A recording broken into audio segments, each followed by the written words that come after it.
Are you having difficulty speaking in English fluently? When you have a conversation, do you say, like?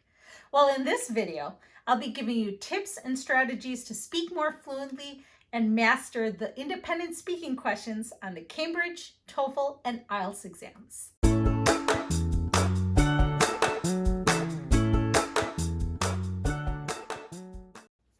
Hi friends, I'm Dr. B, the ESL doctor. I've been helping students learn English for almost 20 years. And on this channel, I make videos with lessons and tips to help you improve your English and connect to your world. So if that sounds good to you, please consider subscribing. Before we get started with today's tips, I wanted to give a general overview for any of the exams. So whether you're taking the Cambridge, the TOEFL, or the IELTS, all three exams do require that test takers talk about themselves or give their personal opinion about a topic. And while the topics might change from test to test, they all use the same basic strategy that we'll be covering today. So no matter what test you're registered to take, you can use today's tips and strategies when you do take your speaking exam. Tip number 1 is mastering the language for giving an opinion. Now, once again, no matter which exam you're taking, the Cambridge, the IELTS, or the TOEFL, each speaking exam will ask that you give your personal opinion on something. And it's my general belief that it's better to master a few key phrases than to use a variety of phrases incorrectly. So what I recommend is to always have 3 to 5 phrases in your back pocket that you can use throughout your speaking exam. As a suggestion, here are 3 that you can use pretty easily. In my opinion, from my perspective, from my point of view. You can use more than these, or you can use only these 3, but the key here is to speak confidently. Make sure that you pronounce these phrases correctly, and this will show the invigilator or proctor that you know what you're talking about. Tip number 2 is about repetition.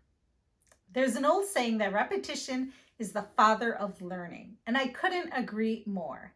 We often repeat grammar exercises, vocabulary words, or pronunciation, but we often don't repeat our opinions or what we're saying. So that's the basis of today's strategy on speaking more fluently. Today's fluency strategy is based off of the TOEFL independent speaking questions 1 and 2 on the TOEFL exam. However, the skills you'll learn here can be applied to the IELTS or Cambridge exams as well. Now, for the independent questions on the TOEFL IBT, you're given 15 seconds to prepare an answer and 45 seconds to speak uninterrupted. Now, students often stumble with the 45 seconds. They ramble, they get stuck with fillers like and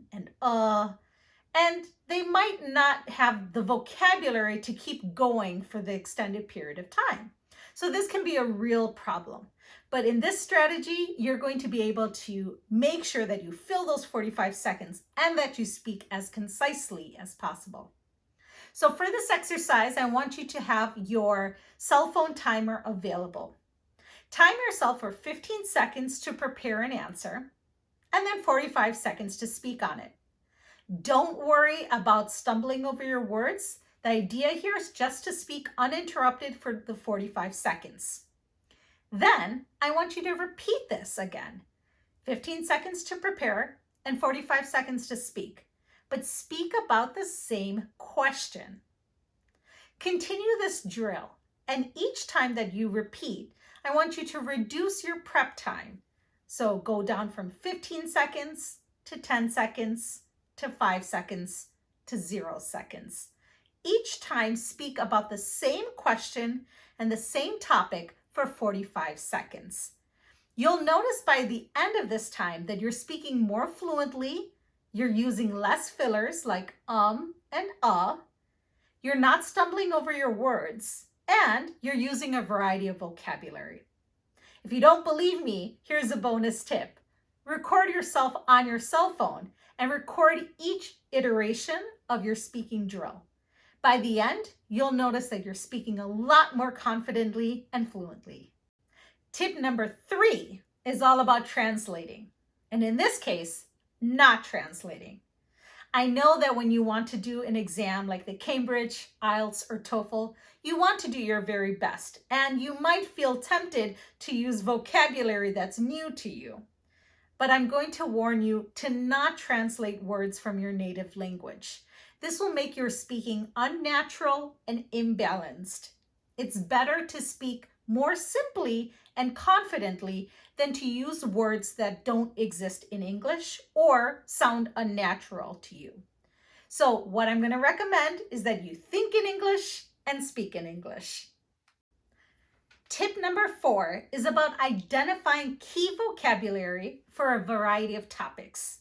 As I mentioned before, the Cambridge, IELTS, and TOEFL exams all have some type of question which asks about your personal opinion on a number of different topics.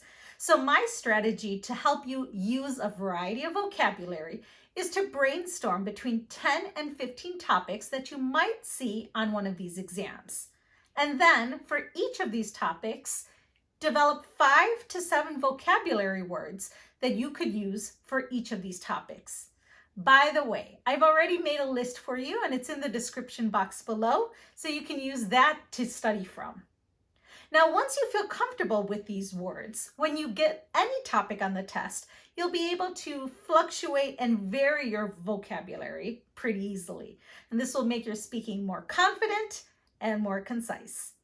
I hope you enjoyed this video, and if you did, please consider subscribing, because in my next video, I'll be teaching you skills and strategies for building vocabulary.